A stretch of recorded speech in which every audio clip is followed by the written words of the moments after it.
Last ಕ್ಲಾಸಲ್ಲಿ chemical reactions and equations ನೋಡಿದ್ದೀವಿ. So next ಈ ಕ್ಲಾಸಲ್ಲಿ ನಾವು ಇದು ವಿಡಿಯೋ ನಂಬರು 16 ಆಗಿದೆ. ಈ ಕ್ಲಾಸಲ್ಲಿ chemicals in our daily life ನೋಡೋಣ. ನೋಡಿ, ಇದು ಸಿಲೆಬಸ್ ಕಾಪಿ. ಈ ಸಿಲೆಬಸ್ ಕಾಪಿನಲ್ಲಿ ಏನಿದೆ ನೋಡಿ, ಕೆಮಿಕಲ್ಸ್ ಇನ್ ಡೈಲಿ ಲೈಫ್ ಇದೆ. ಅದರಲ್ಲಿ ನಾನು ತೊಗೊಂಡ್ರ ಟಾಪಿಕ್ ಯಾವುದಿದೆ ಅಂದರೆ ಫಾರ್ಮಾಸಿಟಿಕಲ್ಸ್ ಇದೆ, ಕೆಮಿಕಲ್ಸ್ ಇನ್ ಮೆಡಿಸಿನ್ ಇದೆ.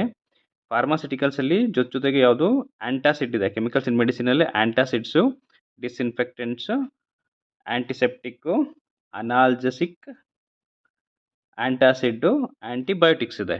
ಸೊ ಈಗ ಇದನ್ನೇ ನಾನು ಈ ವಿಡಿಯೋದಲ್ಲಿ ಕವರ್ ಮಾಡಕ್ಕೆ ಕೊಡ್ತಾ ಇದ್ದೀನಿ. ನೋಡಿ, ಫಸ್ಟು ಫಾರ್ಮಾಸಿಟಿಕಲ್ಸ್ ಇದೆ, ಆಮೇಲೆ ಕೆಮಿಕಲ್ಸ್ ಇನ್ ಮೆಡಿಸಿನ್ ಇದೆ. ಓಕೆ, ಇದಕ್ಕೂ ಮುಂಚಿನ ವಿಡಿಯೋಗಳಲ್ಲಿ ಒಬ್ಬರು ಕಾಮೆಂಟ್ ಮಾಡಿದರು, ಸರ್ ಈಗ ಥಿಯರಿ ಕ್ಲಾಸಸ್ ಎಲ್ಲ ಓಕೆ, ನಮಗೆ ಮಲ್ಟಿಪಲ್ ಚಾಯ್ಸಲ್ಲಿ ಕ್ವಶನ್ಸ್ ಅಲ್ಲಿ ಸ್ವಲ್ಪ ಹೇಳ್ಕೊಡಿ ಅಂತೇಳಿ. ಅಂದರೆ ನಾನು ಕ್ವಶನ್ಸನ್ನ ನೆಕ್ಸ್ಟ್ ಹೇಳ್ತೀನಿ, ಬಟ್ ಈಗ ಏನಾಗಿದೆ ಅಂತ ಹೇಳಿದ್ರೆ ಹೈಸ್ಕೂಲ್ ಟೆಕ್ಸ್ಟ್ ಬುಕ್ಕು ಮತ್ತು PUC ಟೆಕ್ಸ್ಟ್ ಬುಕ್ಕಲ್ಲಿರುವಂಥ ಎಕ್ಸಾಂಪಲ್ಸ್ ಬೇಕು ನಿಮಗೆ. ಸಿಲೆಬಸ್ ಸಿಲೆಬಸ್ಸಲ್ಲಿ ಏನಿದೆ ಅದ್ರ ಪ್ರಕಾರ ಎಕ್ಸಾಂಪಲ್ಸ್ನ ಮತ್ತು ಕಾನ್ಸೆಪ್ಟನ್ನ ತುಂಬ ಚೆನ್ನಾಗಿ ಅರ್ಥ ಮಾಡ್ಕೋಬೇಕು. ಅರ್ಥ ಮಾಡ್ಕೊಂಡ್ರೆ ನಾವು ಎಕ್ಸಾಮಲ್ಲಿ ಕೇಳುವಂಥ ಪ್ರಶ್ನೆಗಳಿಗೆ ಈಸಿಯಾಗಿ ಆನ್ಸರ್ ಮಾಡ್ಬೋದು. ಆ ದೃಷ್ಟಿಯಿಂದ ನಾನು ಸಿಲೆಬಸ್ಸನ್ನು ಕವರ್ ಮಾಡ್ತಾ ಇದ್ದೀನಿ. ಸಿಲೆಬಸ್ ಎಲ್ಲ ಕವರ್ ಆದಮೇಲೆ ನಾನು ಮತ್ತೆ ಕ್ವಶನ್ ಆನ್ಸರ್ ಅಂದರೆ ಮಲ್ಟಿಪಲ್ ಚಾಯ್ಸಲ್ಲಿ ಕ್ವಶನ್ಸ್ನ ಫ್ರೇಮ್ ಮಾಡೋದು ಅಥವಾ ಓಲ್ಡ್ ಪೇಪರ್ ಸೊಲ್ಯೂಷನ್ನ ಎಲ್ಲ ಸಾಲ್ವ್ ಮಾಡ್ತಾ ಕೊಡ್ತೀನಿ ಒಂದೊಂದೇ. ಸೊ ಈಗ ಸ್ಟಾರ್ಟ್ ಮಾಡೋಣ. ಮೊದಲನೇದಾಗಿ ಆ್ಯಂಟಾಸಿಡ್ಸ್ ಇದೆ. ನಾವು ಇದಕ್ಕೂ ಮುಂಚೆ ಆ್ಯಸಿಡ್ಸು ಸಾಲ್ಟು ಬೇಸಲ್ಲಿ ಅಥವಾ ಆ್ಯಸಿಡ್ ಟು ಬೇಸ್ ಸಾಲ್ಟಲ್ಲಿ ಆ್ಯಂಟಾಸಿಡ್ ಬಗ್ಗೆ ನೋಡಿದ್ದೀವಿ. ಅಲ್ಲೇನಿದೆ ಅಂದರೆ ಆ್ಯಂಟಾಸಿಡ್ಸಲ್ಲಿ ಯೂಸ್ ಮಾಡೋದು ಯಾವುದು ಅಂತ ಹೇಳಿದ್ರೆ ಮೆಗ್ನೀಷಿಯಮ್ ಹೈಡ್ರಾಕ್ಸೈಡ್ ಅಂತ ಹೇಳ್ತಾರೆ. ಯಾವುದು? ಮೆಗ್ನೀಷಿಯಮ್ ಹೈಡ್ರಾಕ್ಸೈಡ್ ಅಂತ. ಬಟ್ ಇಲ್ಲೇನಿದೆ ಅದ್ರ ಬಗ್ಗೆ ಹೇಳ್ತಾ ಇಲ್ಲ. ಇಲ್ಲಿ ಆ್ಯಂಟಾಸಿಡ್ ಅಂದರೆ ಏನು ಅಂತೇಳಿ ಮತ್ತು ಅದಕ್ಕೆ ಇರುವಂಥ ಮೆಡಿಸಿನ್ಸ್ ಯಾವುದಿದೆ ಅಂತ ಹೇಳ್ತಾ ಇದ್ದೀವಿ. ಓಕೆ, ಇಲ್ಲೇನಿದೆ ಅದು ತುಂಬ ಬೇಸಿಕ್ಕಲ್ಲಿ ಕೇಳಿದ್ರೆ ಅದು ಯಾವುದು ಮೆಗ್ನೀಷಿಯಮ್ ಹೈಡ್ರಾಕ್ಸೈಡನ್ನು ಯೂಸ್ ಮಾಡ್ತೀವಿ ಆ್ಯಂಟಾಸಿಡ್ಸಲ್ಲಿ.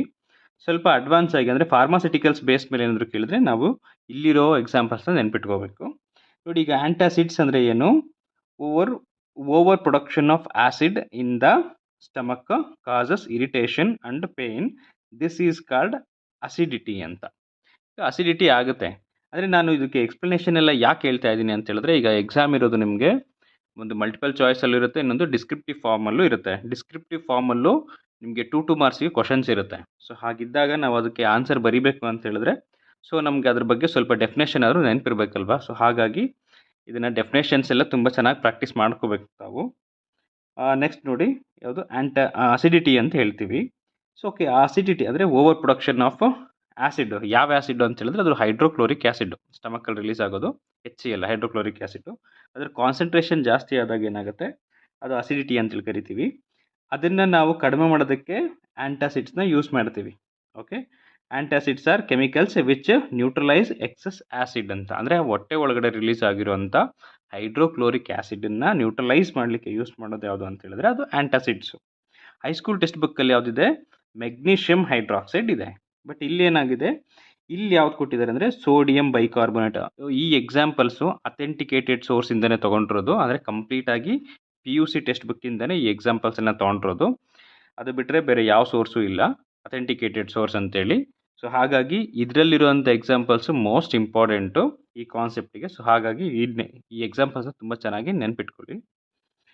ಸೊ ಏನಿದೆ, ಎಕ್ಸಾಂಪಲ್ ಸೋಡಿಯಂ ಬೈಕಾರ್ಬೋನೇಟ್ ಇದೆ. ಅದಾದಮೇಲೆ ಓಕೆ, ರ್ಯಾಂಟಿಡೈನ್ ಇದೆ. ಸೊ ಇದು ಯಾವುದು? ಟ್ಯಾಬ್ಲೆಟ್ಸು, ಅಂದರೆ ಯೂಸ್ ಮಾಡುವಂಥ ಮೆಡಿಸಿನ್ನು, ಆ್ಯಂಟಾಸಿಡ್ಡಿಗೆ ಯೂಸ್ ಮಾಡುವಂಥ ಮೆಡಿಸಿನ್ನು. ಅದು ರ್ಯಾಂಟಿಡೈನ್ ಇದೆ. ಅದನ್ನು ನಾವು ಝ್ಯಾಂಟ್ಯಾಕ್ ಅಂತಲೂ ಕರಿತೀವಿ. ಓಕೆ, ಝ್ಯಾಂಟ್ಯಾಕಲ್ಲಿ ಏನಿರುತ್ತೆ ಅಂದರೆ ರ್ಯಾಂಟಿಡೈನ್. ಝ್ಯಾಂಟ್ಯಾಕ್ ಆರ್ ರ್ಯಾಂಟಿಡೈನ್ ಎರಡೂ ಇದ್ದರೆ ಅದನ್ನು ಯಾವುದಕ್ಕೆ ಯೂಸ್ ಮಾಡ್ತೀವಿ ನಾವು? ಆ್ಯಂಟಾಸಿಡ್ಡಾಗಿ ಯೂಸ್ ಮಾಡ್ತೀವಿ. ನೆಕ್ಸ್ಟ್ ನೋಡಿ, ನೆಕ್ಸ್ಟು ಇಲ್ಲಿ ಸಿಮೆಟಿಡೈನ್ ಇದೆ. ಇದನ್ನು ತೆಗಾಮೆಟ್ ಅಂತಲೂ ಕರಿತೀವಿ. ಇದು ಕೂಡ ಯಾವುದಕ್ಕೆ ಯೂಸ್ ಮಾಡ್ತೀವಿ? ಆ್ಯಂಟಾಸಿಡ್ಡಿಗೆ ಯೂಸ್ ಮಾಡ್ತೀವಿ. ದೆನ್ ಅದಾದಮೇಲೆ mixture of aluminium hydroxide and magnesium hydroxide. Okay, ಇಲ್ಲಿಗ ಆ್ಯಂಟಾಸಿಡ್ಸಿಗೆ ಎಷ್ಟು ಎಕ್ಸಾಂಪಲ್ಸ್ ಆಯಿತು? 4 ಎಕ್ಸಾಂಪಲ್ ಆಗಿದೆ. ಓಕೆ ನೋಡಿ, 4 ಎಕ್ಸಾಂಪಲ್ ಯಾವ್ಯಾವುದು ಅಂದರೆ ಸೋಡಿಯಂ ಬೈಕಾರ್ಬೋನೇಟ್ ಆಯಿತು, ರ್ಯಾಂಟಿಡೈನ್ ಆಯಿತು, ಅದನ್ನು ಝ್ಯಾಂಟ್ಯಾಕ್ ಅಂತಲೂ ಕರಿತೀವಿ. ನೆಕ್ಸ್ಟ್ ಓಕೆ, ಸಿಮೆಟಿಡೈನ್ ಆಯಿತು, ತೆಗಾಮೆಟ್ ಅಂತಲೂ ಕರಿತೀವಿ. Next mixture of aluminium hydroxide ಇದೆ. ದೆನ್ ಅದಾದಮೇಲೆ ಮೆಗ್ನೀಷಿಯಮ್ ಹೈಡ್ರಾಕ್ಸೈಡು ಇದೆ. ಇದಿಷ್ಟು ಕೂಡ ಆ್ಯಂಟಾಸಿಡ್ಡಿಗೆ ಯೂಸ್ ಮಾಡ್ತೀವಿ. ಸೊ ಇದ್ರ ಬೇಸ್ ಮೇಲೆ ಕ್ವಶನ್ಸ್ ಏನಾದರೂ ಕೇಳ್ಬೋದು ಅವರು, ಬಟ್ ನಿಮಗೆ ಗೊತ್ತಿರಬೇಕಾಗಿರೋದೇನು ಈ ಎಕ್ಸಾಂಪಲ್ಸ್ ಚೆನ್ನಾಗಿ ನೆನಪಿರಬೇಕು. ಅದಾದಮೇಲೆ ನೆಕ್ಸ್ಟ್ ನೆಕ್ಸ್ಟ್ ಟ್ರ್ಯಾಂಕ್ವಿಲೈಸರ್ಸ್ ಅಂತಿದೆ. ಓಕೆ, ಹಾಗಾದರೆ ಟ್ರ್ಯಾಂಕ್ವಿಲೈಸರ್ಸ್ ಅಂದರೆ ಏನು? ಸೊ ಮೋಸ್ಟ್ ಇಂಪಾರ್ಟೆಂಟ್, ಕೆಲವು ಟರ್ಮಿನಾಲಜೀಸು ಗೊತ್ತಿರಲ್ಲ ಭಾಳ ಜನಕ್ಕೆ. ಸೊ ನೀವು ನೆನ್ಪಿಟ್ಕೊಂಡ್ರೆ ನಿಮಗೆ ಎಕ್ಸಾಮಲ್ಲಿ ತುಂಬ ಈಸಿ ಆಗುತ್ತೆ. 1 or 2 ಕ್ವಶನ್ಸ್ ಆದರೂ ಬಂದ್ರೂ ಅದು ನಮಗೆ ಒಳ್ಳೆ ಕ್ವಶನ್ಸ್ ಅಂತಲೇ ಅನ್ಕೋತೀವಿ ನಾವು. ಯಾಕೆ ಅಂತ ಹೇಳಿದ್ರೆ, ಸೊ ಕಾಂಪಿಟೇಟಿವ್ ಎಕ್ಸಾಮಲ್ಲಿ ಕ್ವಶನ್ಸ್ ಎಲ್ಲಿಂದ ಬರುತ್ತೆ ಅಂತ ಹೇಳಕ್ಕೆ ಬರಲ್ಲ, ಬಟ್ ನಾವು ಕವರ್ ಮಾಡಿರೋ ಸಿಲೆಬಸ್ಸಲ್ಲಿ ಏನಾದರೂ ಕ್ವಶನ್ಸ್ ಇತ್ತು ಅಂತ ಹೇಳಿದ್ರೆ ಸೊ ಅದು ದಿ ಬೆಸ್ಟ್ ಅಂತೇಳಿ. ರೀಸನ್ ಏನು ಅಂತ ಹೇಳಿದ್ರೆ, ಸಿಲೆಬಸ್ನ ಇಟ್ಕೊಂಡೇ ಯಾಕೆ ಓದ್ತೀವಿ ಅಂದರೆ, ಸಿಲೆಬಸ್ ಬಿಟ್ಟು ಹೊರಗಡೆದೇನು ಬರಲ್ಲ, ಸಿಲೆಬಸ್ಸಲ್ಲೇ ಇರುತ್ತೆ, ಬಟ್ ಆ ಸಿಲೆಬಸ್ನ ಚೆನ್ನಾಗಿ ಫೋಕಸ್ ಮಾಡಬೇಕಷ್ಟೇ. ಈಗ ಟ್ರ್ಯಾಂಕ್ವಿಲೈಸರ್ ಅಂತಿದೆ. ಈಗ ಟ್ರ್ಯಾಂಕ್ವಿಲೈಸರ್ಸ್ ಆರ್ ನ್ಯೂರೋಲಾಜಿಕಲಿ ಆಕ್ಟಿವ್ ಡ್ರಗ್ಸ್ ಅಂತ.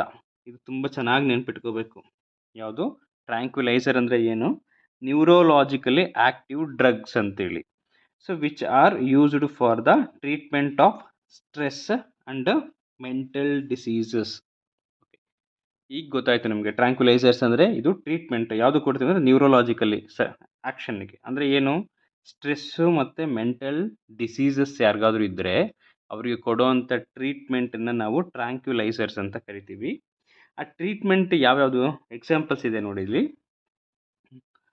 ಓಕೆ, ನಾರ್ಡಿಲ್ ಇದೆ, ಈಕ್ವನೈಲ್ ಇದೆ, ಮತ್ತು ವೆರೋನಾಲ್ ಇದೆ, ಬಾರ್ಬಿಟರಿಕ್ ಆ್ಯಸಿಡ್ ಇದೆ. ಈ 4 ಎಕ್ಸಾಂಪಲ್ಸು ಕೂಡ ಮೋಸ್ಟ್ ಇಂಪಾರ್ಟೆಂಟು. ಯಾಕೆಂದರೆ ಇದು ಹೇಳಿದ್ನಲ್ಲ, PUC ಟೆಕ್ಸ್ಟ್ ಬುಕ್ಕಿಂದನೇ ತೊಗೊಂಡಿದ್ದೀನಿ. ಓಕೆ, ಈಗ ಪ್ರಶ್ನೆಗಳು ಹೇಗೆ ಕೇಳ್ಬೋದು ಅಂತೇಳಿ ನಾನು ಮುಂದೆ ಒಂದೆರಡು ಪ್ರಶ್ನೆಗಳಿದೆ, ಅಲ್ಲಿ ಹೇಳ್ತೀನಿ. ಸೊ ಈಗ ನೆನ್ಪಿಟ್ಕೊಳ್ಬೇಕೇನು ನಿಮ್ಮ ಎಕ್ಸಾಂಪಲ್ಸು. ಟ್ರ್ಯಾಂಕ್ವಿಲೈಸರ್ ಅಂದರೆ ಏನು? ಇದು ನ್ಯೂರೋಲಾಜಿಕಲಿ ಆಕ್ಟಿವ್ ಡ್ರಗ್ಸ್ ಅಂತೇಳಿ ಕರಿತೀವಿ. ಯಾವ್ಯಾವುದಕ್ಕೆ ಯೂಸ್ ಮಾಡ್ತಾರೆ ಅಂತ ಹೇಳಿದ್ರೆ, ಸ್ಟ್ರೆಸ್ಸಿಗೆ ಮತ್ತು ಮೆಂಟಲ್ ಡಿಸೀಸಿಗೆ ಯೂಸ್ ಮಾಡ್ತಾರೆ ಅಂತೇಳಿ ಗೊತ್ತಿರಬೇಕು. ಸೊ ಎಕ್ಸಾಂಪಲ್ಸ್ ಯಾವುದಿದೆ ನೋಡಿ, ನಾರ್ಡಿಲ್ ಮತ್ತು Veronal, Equanil and barbituric acid. ಇದು ಮೋಸ್ಟ್ ಇಂಪಾರ್ಟೆಂಟ್, ಚೆನ್ನಾಗಿ ನೆನಪಿರಲಿ. ಯಾವುದು? Barbituric acid used for tranquillisers or neurologically active drug ಅಂತೇಳಿ. ಓಕೆ, ನೆಕ್ಸ್ಟ್ ಯಾವುದು?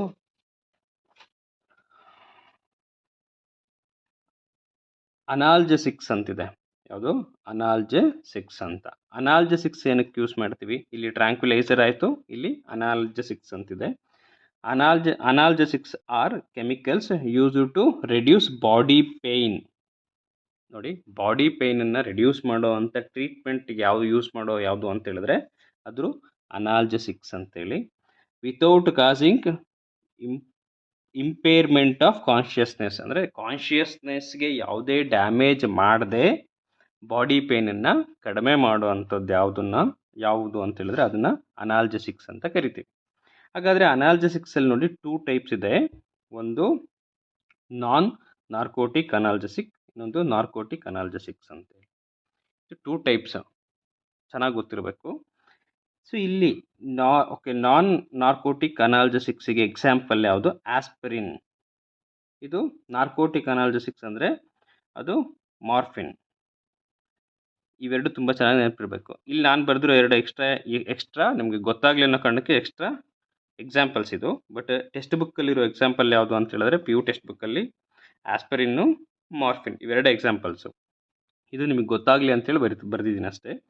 ಹೀಗಾದರೆ ನಿಮ್ಗೆ ಗೊತ್ತಿರಬೇಕಾಗಿರೋದೇನು? ಒಂದು ನಾನ್ ನಾರ್ಕೋಟಿಕ್ ಅನಾಲ್ಜೆಸಿಕ್ ಅಂತ ಕೇಳಿದ್ರೆ ಅದಕ್ಕೆ ಎಕ್ಸಾಂಪಲ್ ಆಸ್ಪರಿನ್ ಅಂತಿದೆ. ಆಸ್ಪರಿನ್ ಟ್ಯಾಬ್ಲೆಟ್ಸ್ ಇದೆ. ಓಕೆ, ಆ ಟ್ಯಾಬ್ಲೆಟ್ಸ್ ಏನಕ್ಕೆ ಕೊಡ್ತೀವಿ ಅಂತ ಹೇಳಿದ್ರೆ ಅದು ಬಾಡಿ ಪೇಯ್ನ್ ಅಥವಾ ಪೇಯ್ನ್ ಕ್ಲಿಯರಿಗೆ ಕೊಡ್ತೀವಿ. ಓಕೆ, ಮಾರ್ಫಿನ್ನು ಇದೆ, ಮಾರ್ಫಿನ್ನು ಕೂಡ ಪೇಯ್ನ್ ಕ್ಲಿಯರ್ಗೆ ಕೊಡ್ತೀವಿ. ಬಟ್ ಇದು ಯಾವುದು ಕೊಡ್ತೀವಿ ಅಂತ ಗೊತ್ತಿರಬೇಕು. ಈಗ ಅದಕ್ಕೆ ಡಿಫ್ರೆನ್ಸ್ ನೋಡಿ ಇಲ್ಲಿ. ಇದು ನಾರ್ಕೋಟಿಕ್ಕು, ಇದು ನಾನ್ ನಾರ್ಕೋಟಿಕ್. ಈಗ ಫಸ್ಟ್ ನಾರ್ಕೋಟಿಕ್ ಎದಕ್ಕೆ ಕೊಡ್ತೀವಿ ಅಂತ ಹೇಳಿದ್ರೆ ತುಂಬ ಸಿವಿಯರ್ ಪೇಯ್ನ್ ಇತ್ತು, ಅಂದರೆ ತುಂಬ ಜಾಸ್ತಿ ಪೇಯ್ನ್ ಇತ್ತು ಅಂತ ಹೇಳಿದ್ರೆ ನಿಮಗೆ ಕಂಟ್ರೋಲ್ ಮಾಡ್ಕೊಳಕ್ಕೆ ಆಗ್ತಾನೇ ಇಲ್ಲ ಪೇಯ್ನ್ ಅಂತ ಹೇಳಿದ್ರೆ ಆವಾಗ ನಾವು ನಾರ್ಕೋಟಿಕ್ ಅನಾಲ್ಜೆಸಿಕ್ ಕೊಡ್ತೀವಿ. ಸೊ ಇದು ಜಸ್ಟ್ ಹಾಗೆ ಬಾಡಿ ಪೇಯ್ನ್ ಕಂಟ್ರೋಲ್ ಮಾಡ್ಬೋದು, ಮೈಲ್ಡ್ ಪೇಯ್ನ್ ಇತ್ತು ಅಂತ ಹೇಳಿದ್ರೆ ಆವಾಗ ನಾವು ನಾನ್ ನಾರ್ಕೋಟಿಕ್ ಕೊಡ್ತೇವೆ. ಓಕೆ, ಸೊ ಇದು ನೋಡಿ ಯಾವುದೇ ಪೇನಿಗೆ ಬೇಕಾದರೂ ಕೊಡ್ತೀವಿ. ಇದು ಮಸ್ಕ್ಯುಲರ್ ಪೇನ್ ಅಂದರೆ ಮಸ್ಕುಲೋ ಸ್ಕೆಲಿಟಲ್ ಪೇನ್ ಅಂತೇಳಿ, ಅಂದರೆ ಯಾವುದು ಬಾಡಿ ಪೇನ್ಸ್ ಅಂತೇಳಿ, ಮೈ ನೋವಾಗಿರುತ್ತಲ್ಲ ಮಸಲ್ಸ್ ಪೇನು, ಅದಕ್ಕೆಲ್ಲ ಇದೇ ಕೊಡ್ತೀವಿ ನಾನ್ ನಾರ್ಕೋಟಿಕ್ಕು. ಇದನ್ನು ಕಂಟ್ರೋಲ್ ಮಾಡೋದು ಯಾರು ಅಂತ ಹೇಳಿದ್ರೆ ಡೈರೆಕ್ಟಾಗಿ ಸೆಂಟ್ರಲ್ ನರ್ವಸ್ ಸಿಸ್ಟಮ್ CNS ಅಂತ ಕರಿತೀವಿ. ಅಂದರೆ ನಾರ್ಕೋಟಿಕ್ ಏನು ಮಾಡುತ್ತೆ, ಡೈರೆಕ್ಟಾಗಿ ಸೆಂಟ್ರಲ್ ನರ್ವಸ್ ಸಿಸ್ಟಮ್ನ ಹ್ಯಾಂಗ್ ಮಾಡುತ್ತೆ ಅಥವಾ ಕಂಟ್ರೋಲ್ ಮಾಡುತ್ತೆ. ಬಟ್ ಇಲ್ಲಿ ಏನಾಗುತ್ತೆ, ಇಲ್ಲಿ peripheral nervous system and CNS central nervous, ಇಲ್ಲಿ ಎರಡೂ ಕಂಟ್ರೋಲ್ ಮಾಡುತ್ತೆ. ಓಕೆ, ಸೊ ಇದು do not produce gastric irritation. Narcotic ಯಾವ ಮೆಡಿಸಿನ್ ತೊಗೊಂಡ್ರೆ ನಾವು ಯಾವುದೇ ಕಾರಣಕ್ಕೂ ಇಲ್ಲಿ ಗ್ಯಾಸ್ಟ್ರಿಕ್ ಸಮಸ್ಯೆ ಬರಲ್ಲ. ಆದರೆ ನಾನ್ ನಾರ್ಕೋಟಿಕ್ ಈಗ ಕಾಮನ್ ಆಗಿ ನಾವು ಯೂಸ್ ಮಾಡ್ತೀವಲ್ಲ ಪೇನ್ ಕ್ಲಿಯರ್ಸ್, ಈಗ ಪ್ಯಾರಾಸಿಟಮೋಲ್ ಆಗಲಿ ಅಥವಾ ಬೇರೆ ಬೇರೆ ಪೇನ್ ಕ್ಲಿಯರ್ಸ್ ಎಲ್ಲ ಯೂಸ್ ಮಾಡ್ತೀವಲ್ಲ ಬಾಡಿ ಪೇನ್ ಅಂತೇಳಿ, ಅದನ್ನು ತೊಗೊಂಡ್ರೆ ಏನಾಗುತ್ತೆ, ಡೈರೆಕ್ಟಾಗಿ ಗ್ಯಾಸ್ಟ್ರಿಕ್ ಇರಿಟೇಷನ್ ಸ್ಟಾರ್ಟ್ ಆಗುತ್ತೆ. ಓಕೆ, ಇದು ನಾರ್ಕೋಟಿಕ್ ಕಾಮನ್ ಆಗಿ ಏನು ಮಾಡುತ್ತೆ, ತಗೋತಾ ಇದ್ರೆ ಅದು ಅಡಿಕ್ಷನ್ ಆಗಿಬಿಡುತ್ತೆ ಟ್ಯಾಬ್ಲೆಟ್ಸ್, ಅದಿಲ್ಲದೆ ಬದುಕೋಕ್ಕೆ ಆಗಲ್ಲ ಅನ್ನೋ ಹಾಗೆ ಆಗ್ಬಿಡುತ್ತೆ. ಬಟ್ ಇಲ್ಲಿ ನಾನ್ ನಾರ್ಕೋಟಿಕ್ಕು ಡು ನಾಟ್ ಕಾಸ್ ಅಡಿಕ್ಷನ್ಸ್, ಇದು ಯಾವುದೇ ಕಾರಣಕ್ಕೂ ಅಡಿಕ್ಷನ್ಸ್ ಆಗಲ್ಲ ಇದು. ಓಕೆ, ಇದು ಡಿಫ್ರೆನ್ಸ್. ಹಾಗಾದರೆ ಇಲ್ಲಿ ನೋಡಿ, ನಾನ್ ನಾರ್ಕೋಟಿಕ್ ಅನಾಲ್ಜಸಿಕ್ ಇದೆ, ಇದಕ್ಕೆ ಆಸ್ಪಿರಿನ್ ಇದೆ. ಇದನ್ನು ಕಾಮನ್ ಆಗಿ ಯಾರಾದರೂ ಎಲ್ಲಾದರೂ ಬಿದ್ದಿದ ತಕ್ಷಣ ಏನು ಮಾಡ್ತಾರೆ, ಹೊಟ್ಟೆ ನೋವು, ಕೈ ನೋವು ಅಥವಾ ಮೈ ನೋವು ಬಂದ ತಕ್ಷಣ ಅವ್ರಿಗೆ ಗೌರ್ಮೆಂಟ್ ಹಾಸ್ಪಿಟಲಲ್ಲಿ ಕೊಡೋದೇ ಡೈಕ್ಲೋಫೆನಿಕ್ ಇಂಜೆಕ್ಷನ್ ಕೊಡ್ತಾರೆ. ಆದರೆ ಆ ಡೈಕ್ಲೋಫೆನಿಕ್ ಯಾವುದಕ್ಕೆ ಇಂಪಾರ್ಟೆಂಟ್ ಅಂದರೆ ಅದು ಅದರಲ್ಲಿ ಅದು ಆಸ್ಪಿರಿನ್ ಕಂಟೆಂಟ್, ಅಂದರೆ ನಾನ್ ನಾರ್ಕೋಟಿಕ್ ಅನಾಲ್ಜಸಿಕ್ ಅಂತೇಳಿ. ಅಂದರೆ ಅದು ಮಾಮೂಲಾಗಿ ಯಾವುದೇ ಪೇನ್ ಇರಲಿ, ಸಣ್ಣ ಪುಟ್ಟ ಪೇನ್ಗೆಲ್ಲ ಅದನ್ನೇ ಯೂಸ್ ಮಾಡ್ತೀವಿ. ಅಂದರೆ ಕಾನ್ಷಿಯಸ್ನೆಸ್ನ ಡ್ಯಾಮೇಜ್ ಮಾಡದೆ ನಮ್ಮ ಬಾಡಿ ಪೇನ್ನ ಕಡಿಮೆ ಮಾಡುತ್ತೆ. ಈಗ ನಾರ್ಕೋಟಿಕ್ ಅನಾಲ್ಜಸಿಕ್ ಅಂತ ಹೇಳಿದ್ರೆ ಅದು ಮ್ಯಾಕ್ಸಿಮಮ್ ಸಿವಿಯರ್ ಪೇನು ಇತ್ತು ಅಂದರೆ ಆವಾಗ ನಾವೇನು ಮಾಡ್ತೀವಿ, ಮಾರ್ಫಿನ್ನ ಯೂಸ್ ಮಾಡ್ತೀವಿ. ಇದಕ್ಕೆ ಎಕ್ಸಾಂಪಲ್ ಯಾವುದು, ಟ್ರೆಮಾಡೋಲ್ ಅಂತೇಳಿ. ಸೊ ಇವೆರಡು ಗೊತ್ತಿರಲಿ. ಈಗ ನೀವು ನೆನಪು ಯಾಕೆ ಇಟ್ಕೋಬೇಕು ಅಂತೇಳಿ, ಈಗ ಡೈಕ್ಲೋಫಿನಿಕ್ ಯಾವುದು ಅಂದರೆ ಅದು ಆಸ್ಪರಿನ್, ಇದು ಟ್ರೆಮಾಡೋಲ್ ಯಾವುದು ಅಂದರೆ ಅದು morphine for severe pain, aspirin for mild pain ಅಂತೇಳಿ. ಸೊ ಇವೆರಡು ತುಂಬ ಚೆನ್ನಾಗಿ ನೆನಪಿರಲಿ. ಇವೆರಡೇ ಎಕ್ಸಾಂಪಲ್ಸ್ ಇರೋದು ಯಾವುದರಲ್ಲಿ, ನಿಮ್ಮ PUC ಟೆಕ್ಸ್ಟ್ ಬುಕ್ಕಲ್ಲಿ. ಸೊ ಹಾಗಾಗಿ ತುಂಬ ಚೆನ್ನಾಗಿ ನೆನಪಿಟ್ಕೋಬೇಕು. ಸೊ ಈಗ ನಿಮ್ಗೊಂದೆರಡು ಕ್ವಶನ್ಸ್ ಇದೆ ನೋಡಿ. What is the therapeutic action of paracetamol ಅಂತ. ಪ್ಯಾರಾಸಿಟಮಾಲ್ದು ಥೆರಾಪೆಟಿಕ್ ಆ್ಯಕ್ಷನ್ ಅಂದರೆ ಟ್ರೀಟ್ಮೆಂಟ್ ಆ್ಯಕ್ಷನ್ ಏನಿದೆ ಅಂತೇಳಿ. ಒಂದು ನೋಡಿ, ಆಪ್ಷನ್ ಇದೆ ಇಲ್ಲಿ, ಟ್ರ್ಯಾಂಕ್ವಿಲೈಸರ್ ಇದೆ, ಆಪ್ಷನ್ ಬಿ ಅನಾಲ್ಜಸಿಕ್ ಇದೆ, ಆಪ್ಷನ್ ಸಿ ಆ್ಯಂಟಾಸಿಡ್ ಇದೆ, option D all the above ಅಂತಿದೆ. ಹಿಂಗಿದ್ದಾಗ ಏನು ಮಾಡ್ತೀವಿ, ನಮಗೆ ಈಗ ಈ ಟರ್ಮಿನಾಲಜೀಸ್ ಗೊತ್ತಿದ್ದರೆ ಮಾತ್ರ ನಾವು ಇದಕ್ಕೆ ಆನ್ಸರ್ ಮಾಡ್ತೀವಿ, ಇಲ್ಲ ಅಂತ ಹೇಳಿದ್ರೆ ಗೊತ್ತಿರಲ್ಲ. ಸೊ ಈಗ ನೋಡಿ, ಅನಾಲ್ಜಸಿಕ್ಕಿಗೆ ಎಕ್ಸಾಂಪಲ್ಲು ಪ್ಯಾರಾಸಿಟಮಾಲ್ ಕೂಡ ಆಗುತ್ತೆ. ಸೊ ಅದಕ್ಕೆ ಇದು ಯಾವುದಕ್ಕೆ ಆನ್ಸರ್ ಆಗುತ್ತೆ, ಇದು ಬಿ ಅನಾಲ್ಜಸಿಕ್. ಪ್ಯಾರಾಸಿಟಮಾಲ್ ಯಾವುದಕ್ಕೆ ಅಂದರೆ ಅನಾಲ್ಜಸಿಕ್ಕಿಗೆ ಆಗುತ್ತೆ. ನೆಕ್ಸ್ಟ್ ಇದೇ ಥರ ಇನ್ನೂ ಒಂದು ಎಕ್ಸಾಂಪಲ್ ಇದೆ. What is the therapeutic action of the barbituric acid. Barbituric acid treatment ಏನಕ್ಕೆ ಯೂಸ್ ಮಾಡ್ತೀವಿ ಅಂತೇಳಿ. ಅನಾಲ್ಜಸಿಕ್ ಇದೆ, ಟ್ರ್ಯಾಂಕ್ವಿಲೈಸರ್ ಇದೆ, ಆ್ಯಂಟಿಬಯೋಟಿಕ್ ಇದೆ, ಆ್ಯಂಟಿಸೆಪ್ಟಿಕ್ ಇದೆ. ಓಕೆ, ಆಗಲೇ ನಾನು ಹೇಳಿದೆ, ಯಾವುದು ಟ್ರ್ಯಾಂಕ್ವಿಲೈಸರ್ಸ್ ಬಗ್ಗೆ ಹೇಳಬೇಕಾದ್ರೆ ಹೇಳಿದೆ, ಟ್ರ್ಯಾಂಕ್ವಿಲೈಸರ್ಸಲ್ಲಿ ಮೋಸ್ಟ್ ಇಂಪಾರ್ಟೆಂಟ್ ಇದೆ ಅಂತ. ನೋಡಿ, ಇಲ್ಲಿ ಟ್ರ್ಯಾಂಕ್ವಿಲೈಸರ್ಸ್ ಇದೆ. ಟ್ರ್ಯಾಂಕ್ವಿಲೈಸರಲ್ಲಿ ಯಾವುದು ನ್ಯೂರೋಲಾಜಿಕಲಿ ಆ್ಯಕ್ಟಿವ್ ಡ್ರಗ್ ಅಂತ ಕರಿತೀವಿ. ಮೋಸ್ಟ್ ಇಂಪಾರ್ಟೆಂಟು ನೋಡಿ, ಬಾರ್ಬಿಟರಿಕ್ ಆ್ಯಸಿಡ್ ಇದೆ, ನಾಡಿಲ್ ಇದೆ, ಮತ್ತು ವೆರೋನಾಲ್ ಇದೆ, ಈಕ್ವನೈಲ್ ಇದೆ. ಸೊ ಇಲ್ಲಿ ನೋಡಿ ಬಾರ್ಬಿಟರಿಕ್ ಆ್ಯಸಿಡ್.